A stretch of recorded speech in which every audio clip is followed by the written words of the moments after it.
Donc j'en viens maintenant à préciser quelles sont les traductions nouvelles, en particulier pour la participation des fidèles. D'abord, il faut savoir que ce travail de traduction a été un travail de bénédictins, c'est le cas de le dire parce que dans cette commission, il y avait des bénédictins. Un travail de romain, on peut dire, d'ailleurs c'est le missel romain, donc ça tombe bien aussi. Ça veut dire que c'est un travail qui a duré près de 20 ans. Bon, c'est au bout de 20 ans, après que le pape Saint Jean-Paul II ait demandé la révision des traductions en langue vernaculaire, de l'édition typique en latin, qui a été promulguée par le pape Saint Paul VI, et qui a été rééditée par le pape Saint Jean-Paul II en 2002, eh bien, c'est au bout de 20 ans que nous arrivons enfin à cette nouvelle traduction qui, selon la demande de Saint Jean-Paul II, et réitérée par le pape François récemment, se veut plus fidèle au texte latin, et donc qui nous permettra sans doute de participer de manière plus consciente au mystère de la foi qui est célébré dans l'Eucharistie et qui est à vivre dans notre vie.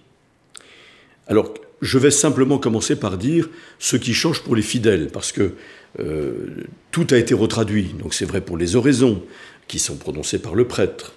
C'est vrai pour les prières eucharistiques, qui sont aussi prononcées par le prêtre. C'est vrai pour les préfaces, pour le sanctoral, le temporal. Tout a été révisé. Et certainement qu'on aura l'occasion, bien sûr, de le préciser, même pour les parties propres aux prêtres, mais qui font partie de l'ordinaire de la messe, pour aider les fidèles à mieux participer encore à la liturgie grâce à ces petites modifications de traduction. Commençons par les choses qui vont changer dans la participation des fidèles, dans l'ordinaire de la messe, donc, dans les dialogues avec le prêtre. Le premier changement se situe dans l'acte pénitentiel. L'acte pénitentiel qui précède la liturgie de la parole, qui introduit d'une certaine manière au mystère de l'Eucharistie et qui nous rend aptes, disponibles, en nous reconnaissant pécheurs, pour participer à ce grand acte liturgique qu'est le sacrifice de Jésus rendu présent dans l'Eucharistie. Le célébrant dit donc maintenant, frères et sœurs, préparons-nous à célébrer le mystère de l'Eucharistie en reconnaissant que nous avons péché. Vous voyez, la différence, c'est qu'avant on disait préparons-nous à célébrer l'Eucharistie en reconnaissant que nous sommes pécheurs. Oui, nous sommes pécheurs, mais nous avons péché. Et donc c'est le moment, un petit moment de silence d'ailleurs, qui suit cette monition, où nous reconnaissons les péchés de notre vie pour en être pardonnés, en particulier les péchés véniels, qui sont pardonnés par l'absolution que le prêtre proclame en concluant l'acte pénitentiel, et en particulier le « Je confesse à Dieu », sachant que ça nous relie aussi à notre dernière confession pour les péchés plus graves que nous avons confessés. Donc préparons-nous à célébrer le mystère de l'Eucharistie. C'est très important que nous comprenions que c'est bien un mystère à croire, un mystère à célébrer, un mystère à vivre, comme nous avons déjà eu l'occasion de le dire, c'est-à-dire c'est le grand mystère caché, parce que mystère veut dire ce qui est caché dans le cœur de Dieu, de l'amour de Dieu pour nous, que nous allons célébrer dans l'Eucharistie, et donc nous reconnaissons que nous sommes inaptes à célébrer un tel mystère à cause de nos péchés, en reconnaissant donc que nous avons péché. Dans le « Je confesse à Dieu », qu'est-ce qui va changer? 2 choses, ou 3 choses, on va dire.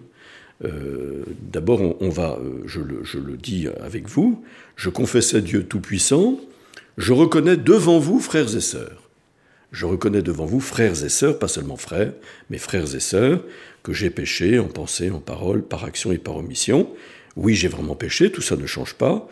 C'est pourquoi je supplie la bienheureuse Vierge Marie, Beata Virgo Maria, comme on le dit dans le latin. Donc on a ajouté ce « bienheureuse Vierge Marie », les anges et tous les saints, et vous aussi, frères et sœurs, de prier pour moi le Seigneur notre Dieu. Donc vous voyez, on ajoute seulement sœurs à frères, on dit devant vous, frères et sœurs, au début du Confiteor, donc c'est bien devant mes frères et mes sœurs que je me reconnais pécheur, et je supplie la bienheureuse Vierge Marie. Donc ça n'est pas très difficile.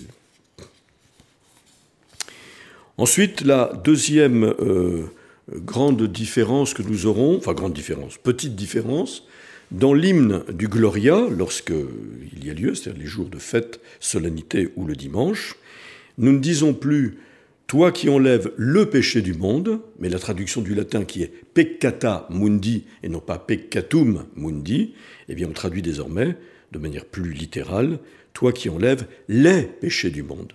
Toi qui enlèves les péchés du monde 2 fois.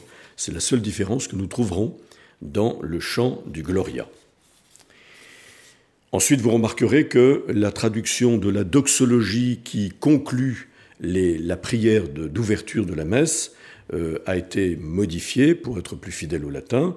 Désormais, le célébrant dit, de manière générale, quand c'est par le Christ, quand la prière est adressée au Père, c'est-à-dire le plus souvent, « Par Jésus-Christ ton Fils, notre Seigneur, qui vit et règne avec toi dans l'unité du Saint-Esprit, Dieu pour les siècles des siècles. » Ça veut dire qu'on rassemble Jésus le Fils avec le Père et l'Esprit Saint, qui ne font qu'un seul Dieu. C'est pourquoi on dit Dieu pour les siècles des siècles. On ne dit pas seulement notre Seigneur et notre Dieu, comme nous disions pour dire que le Fils est Dieu, mais on dit les 3 personnes de la Sainte Trinité pour dire qu'il est Dieu.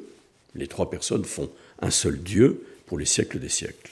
Ce qui est plus conforme aussi à la foi dans le mystère trinitaire qui imprègne toute la liturgie. Ensuite, la grande réponse du peuple de Dieu à la liturgie de la parole, c'est le credo.